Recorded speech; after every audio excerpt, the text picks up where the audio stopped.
What's up, y'all, and welcome back to my channel, or if it is your first time here, welcome especially. My name's Sally, and I am so glad that you've stopped by. Today I am inviting you into my kitchen for just that, a day in my kitchen. This is kind of outside my normal meals for the day. I have lots of what I eat in a day videos up on my channel, so you can check those out if you're interested. But I just want to show you what I'm doing to kind of prep for the week ahead. This is something I like to do most either Sunday evenings after we grocery shop or Monday mornings, just to get ready for the week ahead, especially as it gets busier. But this week especially, we have some family coming into town, and so I figured I would do just a bit of extra prep, we'll say, so that I am prepared to feed more mouths than I am used to. Before we dive into the recipes themselves, though, I thought it would be fun to make a little coffee to enjoy while we are cooking. So why don't we get started with that? A simple coffee recipe that I have been loving recently is this iced vanilla honey latte. I start with a spoonful of honey and a splash of vanilla extract, over which I pull my espresso. I stir this and then I pour it over raw milk to cool it down. Next, I add my Armour colostrum, which takes this coffee from a tasty drink to a nutrient-dense powerhouse. I'm using 4 scoops of Armour colostrum for this recipe, but you can really customize how many you add since this is a bioactive whole food. With over 400 nutrients, Armour colostrum is the most bioavailable colostrum on the market. It is sourced from 100% grass-fed cattle on U.S. family farms, and it is packed full of peptides, antibodies, and antioxidants to support your cells, gut, immune health, and so much more by strengthening your mucosal barriers. Since starting to use Armour colostrum, I have noticed a vast improvement in my skin. Armour colostrum not only strengthens the skin barrier and promotes collagen production, it also helps to optimize the gut microbiome and strengthen the gut wall barrier. If you've been around my channel for long enough, you know that gut health and skin health are intrinsically linked. Adding Armour colostrum to your cold drinks, smoothies, and yogurt bowls is a fantastic way to support your gut health. We've worked out a special offer for my audience. You can get 15% off your first order. Just go to tryarmour.com/sallyhand or enter code sallyhand to get 15% off your first order. That's tryarmra.com/sallyhand. Thank you, Armour colostrum, for sponsoring today's video. Once everything is whisked together, just add ice and enjoy.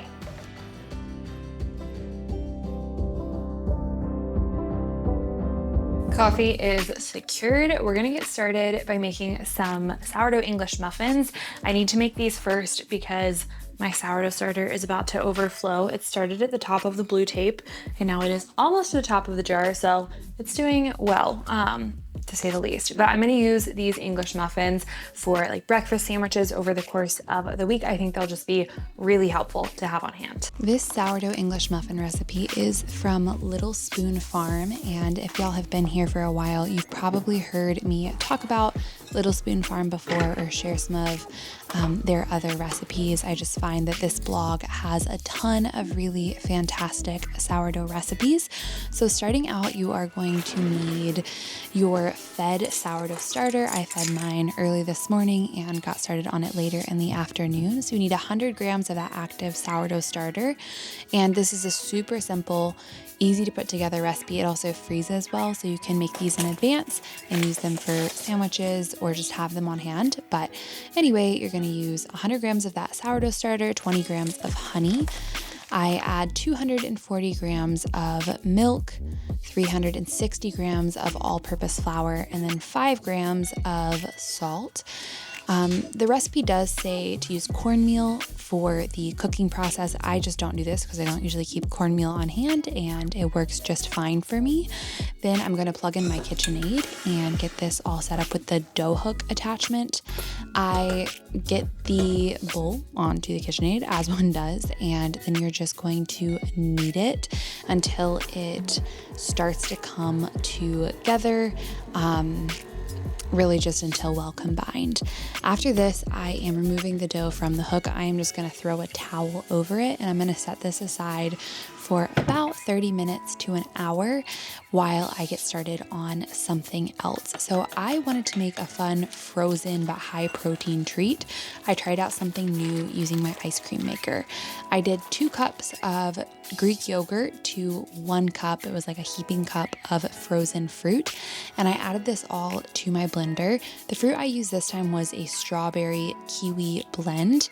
And then I also added about 2 tablespoons of honey to that. Again, 2 cups of yogurt, 1 cup of fruit. I needed to add a little splash of milk as well in order for everything to come together. So it ended up being about a 1/2 cup of milk. And my blender is small, so I just repeated this process 2 times to get as much as I wanted, adding it to my ice cream maker. But again, you are just popping it on the blender, blending everything thoroughly, and then you are going to throw this into your ice cream maker, just according to the, I suppose, appliance instructions, we will say. Okay, spoiler alert on this recipe, the texture when it came out of the ice cream maker was fantastic. It was super fluffy, it was tasty, it was refreshing, but it did not freeze very well. You can see how thick it is as it's just coming out of the ice cream maker. It was the perfect consistency. However, because I used non-fat Greek yogurt, and I honestly think even just using regular Greek yogurt, you would probably have the same effect because the fat content is just not high enough. And of course, we're not adding any sort of emulsifiers or anything like that. But it got really icy and just didn't maintain that texture. So if you try that recipe, I would just encourage you to do it when you're going to eat it right away. Okay, so right there you saw me revisiting the sourdough English muffins. After 30 minutes, I just kneaded them again for about 5 minutes to help develop the texture. And then I got started here while that was kneading on some sourdough discard crackers. This is a recipe that I have shared before, and I want to say it's from Alexandra's Kitchen. I just know it by heart at this point, but it's super simple. You use 200 grams of sourdough discard with 2 tablespoons of melted butter. I usually at least double this recipe. A teaspoon of your seasoning of choice. I love the sofrito seasoning from Trader Joe's. And then a 1/4 teaspoon of salt goes into the batter, and you put more salt on top after it bakes. So just want to encourage you here to always use a sourdough discard that isn't super active. This time I had active sourdough starter left over, and the crackers in the end still turned out well, but it was a lot harder to spread just because I suppose of the gluten already kind of starting to develop and form that stretchy texture. You can see I'm struggling with it a little bit, but they still, like I said, turned out nice overall. But you're going to divide this among baking sheets, 1 baking sheet per recipe. Again, I usually at least double the recipe. Spread it out nice and thin and evenly, at least in so much as is possible. And meanwhile, your oven has been preheating to 350 degrees. So you are going to slide those sheet pans right on into the oven. And I will just encourage you that parchment is really important for this to get a good result and prevent it from sticking. Those are in there for 10 minutes for the time being, and now I'm just stopping my stand mixer, taking that dough off and out. I'm going to cover it back up, and I pop this into the fridge overnight, so we'll pick back up with these English muffins the next day. Okay, so this same day, I am just doing a random little task. I made beef birria, I think is how you say it, earlier in the week. You guys probably will have seen this in a video I posted earlier on.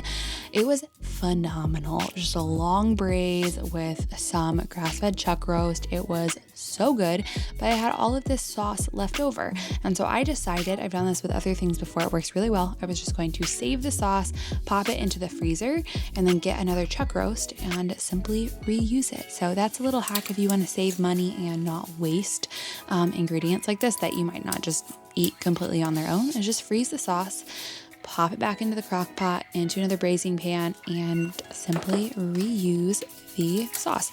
Okay, so crackers are out of the oven after 10 minutes. We are going to score them. If you have a pizza cutter, it would probably work better, but I just use my bench knife and I cut them into little rectangles, little cracker shapes. You can skip the scoring step, I have found, and just break them apart at the end of cooking.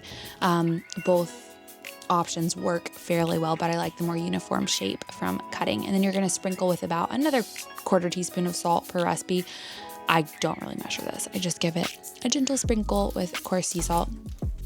These are going back into the oven and they're going to cook. It says for 20 minutes, the recipe does, but I found it always takes longer than that. It always takes at least 30 minutes, and especially this time because my sourdough starter was fed when I did this and they were a little thicker than usual. It took even closer to 40 minutes. So just keep an eye on it. You want them nice and dry and you want to make sure they're cooled fully before you put them away. It is now the next day and we are going to finish up the sourdough English muffins. So I cover my countertop with a light dusting of flour, and then we are going to roll this out to, I don't know, I want to say about 1 inch thick. The recipe says exactly. You can look at that. I never do exactly what it says, but the goal here was to get 10 English muffins out of the dough. I actually don't have a round cookie cutter because these glasses have always worked quite well for me. So I just used the glass to cut my English muffins out of the dough, place them onto a parchment lined baking sheet. I suppose you don't need to use parchment, but makes it super easy to get off. And they're going to do their second rise here. So once they are all laid out nicely, cover them with a towel and leave them for probably 1 to 2 hours until they get a little bit poofy. And then you're going to heat up a cast iron skillet. I greased mine very lightly, but you don't want a lot of oil in it.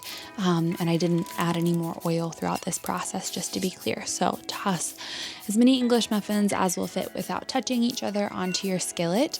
And you're going to cover it for, I want to say it was about 2 minutes. Excuse me, it was 4 minutes. Then you flip the English muffins, you do 4 minutes on the other side, and then you take them off the heat. It's important to cover them to make sure they cook all the way through. And you also want to keep the heat on the lower end. I figured this out after I did my first batch to make sure that the outside again doesn't cook faster than the inside. But these are all the recipes I made today. I highly encourage you to try this English muffin recipe, especially. It was delicious.